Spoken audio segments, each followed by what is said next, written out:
شروع کوم په نوم د رب ذوالجلال چې ډېر زیات بخونکی او مهربانه ذات دی. قدرمندو کتونکو اوریدونکو یو وارې بیا محمد صدیق همراز په خپل همراز پودکاسټ کې تاسو سره نیغ په نیغه مخاطب دی.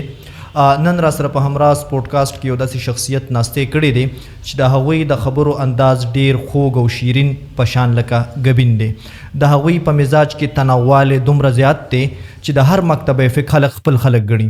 په دغه وجه باندې ځوانان، بوډاګان، نارینه، زنانه، هر قسمه خلق چې کوم دی هغوی سره مینه کوي، هغوی سره محبت کوي. نو بالکل تاسو ته به اندازه شوي چې زه تذکره کوم د ډېر محترم حضرت مولانا نورالدین آغا صاحب دامت برکاتهم العالیه. حضرت د ټولو لاول خو تاسو ته په همراز پودکاسټ کې هرکلی ویم. السلام علیکم ورحمت الله وبرکاتو. وعلیکم السلام ورحمت الله. صدیق جانا ستا ملګری ستا سټوډیو د همراز پودکاسټ د ټولو شکریا ادا کوم چې تاسو ماته موقع راکړه، وخت مې راکړی او بیا د مجلس ترتیب برابر سو. تاسو د الله ژوندي لري. ډیره زیات مننه حضرت. تاسو هم ته حیات شاکر یم چې د هغه کوټې نه تاسو سفر وکړو، دم د تشریف هم راوړو. دا زه خپله خوشبختي ګڼم او ځان خوشقسمته ګڼم چې تاسو سره ناستې موقع په لاس باندې راغله. د روایتو مطابق په حضرت زما ډومبی سوال دی چې آغا صاحب دا کله او په کوم ځای کې را پیدا شو او عصري تعلیم چې کوم دی څومره وکړو تر کومه حده پورې؟ صدیق جانا بلوچستان صوبه خو تاسو اورېدلې ده، شاید تاسو به راغلي نه راغلی یم جی.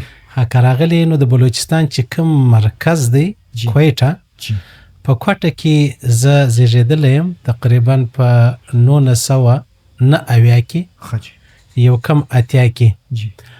هلته مې تقریبا 3-4-5 جماعته پورې سبق ویلی دی د اسکول عصري تعلیم.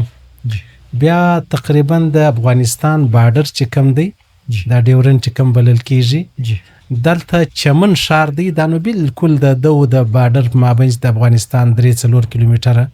هلته ما څه هغه اولنی تعلیم چې دی هغه شروع کړي. بیا مې تقریبا تر 8 پورې هلته اسکول چې دی هغه ووایي. نو هغه سکول چې وسو بیا د هغه بعد بیا زه ګوجرانوالۍ ته رالم. بس د ګوجرانوالۍ څخه بیا سبقان چې دی هغه سټارټ سو. صحیح. تاسو د علمي سفر آغاز دام کله وکړو؟ کوم مدارسو ته لاړئ او فراغت هم بیا په کوم سن کې او د کوم ځای نه وشو؟ صدیق جان تر ټولو اوله خبره خو دا ده چې زموږ ته هغه نوراني قاعده یا قرآن پاک یا دغسې هغه مطلب ابتدایي کتابونه چمن چې ما ته کوم ښار وښودی هغه کې زما یو ډېر محترم شیخ دی مولوي آغا صاحب په نامه باندې، هغه اوس وفات شوی دی، الله د جنت عدن نصیب کړي. د هغه ځای تقریبا د قرآن پاک تعلیم شروع سو. بیا به هغه اولني کتابونه به یو کال دوه وو. بیا زه ګوجرانوالۍ ته رالم. ګوجرانوالۍ کې تقریبا زما 2مه درجه وه. قاضي حمیدالله جان صاحب خو زموږ ډېر محترم مطلب شخصیت دی، د هغه په مدرسه کې مې داخله واخیستله. تقریبا اول کال 2-3 کاله دلته وم. د هغه ځای څه بیا رالم په 96 کې اکوړه خټک ته. نو تقریبا 3مه درجه ما دلته وویله، 2مه درجه په ګوجرانوالۍ کې وه. بیا د 3مې درجې بعد بیا رالم ګوجرانوالۍ ته 98 تر 99 پورې. نو قاضي صاحب سره وم. هغه اولني کتابونه د قاضي حمیدالله جان صاحب زموږ ډېر محترم استاد د چارسدي و، الله د جنت عدن نصیب کړي، زموږ سره ډېر احسانات کړي. د هغه سره وویل. بیا وړه دوره چې کومه بلل کېږي موقوفون علیه دا په کوهاټ کې وسوله، کهی کې مطلب مشهوره مدرسه ده. بیا د هغه څه ما بعد دوره چې زموږ کومه وسوله هغه په 2001 کې وه په فاروقیه کې کراچي کې شیخ سلیم الله خان مولانا صاحب. بیا تقریبا 2008 په وو تخصص مې وکړ په فقه کې، PhD مې وکړه. زموږ ډېر محترم استاد مفتي ګل حسن صاحب د بلوچستان پر سطح بلکې د پاکستان پر سطح د دنیا پر سطح د هغه سره بس هغه وخت څخه خدمتونه روان دي الحمدلله. ماشاءالله ماشاءالله.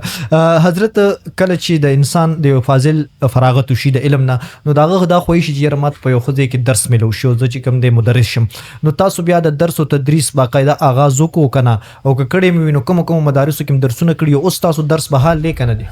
صدیق جان تر ټولو اوله خبره خو زه تقریبا 2002 کې یو مسجد ته نورانی مسجد په نامه دی د کوټې په ښار کې دی، زالته امام هم سوم خطیب هم سوم. نو هلته به زموږ سره طالبان را سره و. هلته زموږ علاقه کې دا ترتیبي 15-16 طالبان به و. هغه موږ کتابونه ورته ویل. بیا وخت تېرېدی بیا موږ کوټه کې بالکل په ښار کې نږدې درة العلوم په نامه باندې مفتي نصیب الله دراني صاحب د مدرسه ده. نو تقریبا داسې یو لس 12 کاله کېږي د ده سره په مدرسه کې خدمت روان دی تر دا اوسه پورې. امين. الله دې ستاسو دا سایه او ستاسو دا خدمت آمین. په خپل دربار کې قبول کړي او دا دې همیشه جاری وي. حضرت ستاسو په تقریر کې یا ستاسو په انداز خطاب کې یو انفرادیت دی او انفرادیت دا دی چې تاسو په واعظ او نصيحت کې چې کوم دی لطایف هم راځي، محاورې هم راځي، شعرونه هم راځي، نو دا ستاسو خدادات صلاحیت ته پیدایشي صلاحیت ته او کنه ستاسو په شعور کې دا خبره اخلي شوی. یاره صدیق جان زه به تاسو یو ډیر اسانه مثال درکم.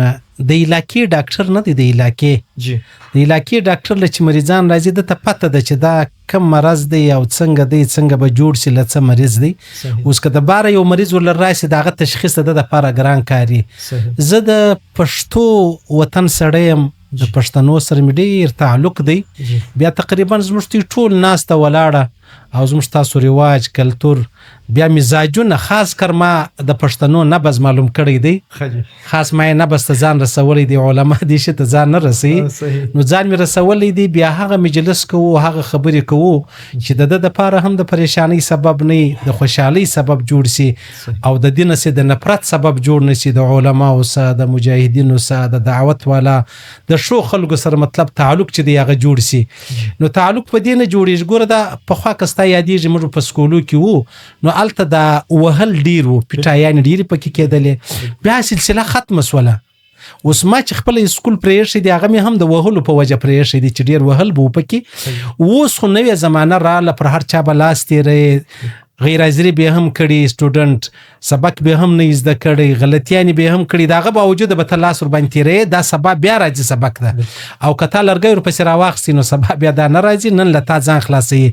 ما دغه فارموله خپله کړې ده او تر ډېره حد الحمدلله کامیاب یم. زما حضرت په سوالونو کې دغه یو سوال هم دی چې په معاشره کې ستاسو د مقبولیت راز څه دی چې واړه غټ زنانه نارینه دا ټول تاسو خوښوي، نو دا هم دغه کې دي شي کنه سبل سره؟ نه صدیق جان څه داسې خبرې دي چې هغه د الله رب العزت پیرزوینه، د الله فضل، د الله احسان. الله رب العزت پر چا احسان وکي سره د دې په مشک په زرو کمی ستا، خو الله رب العزت یو سړی منتخب کی نو بیا پاغه کې د خپل اختیار نه نه زه د خپل ځان کمال بلم کمی و بل یا غزمه اخرنی ورځ ده او نه زه دا خبره مطلب د ځان د پاره ډیر په هنه بلم چې یاره ما داسې نه نعوذ بالله د لوی رب پیرزوینه د فضل دی، بس پر هغه فضل باندې ټالیو نن دا ته ماته ګوري ستا سره مخامخ یم. سبحان الله.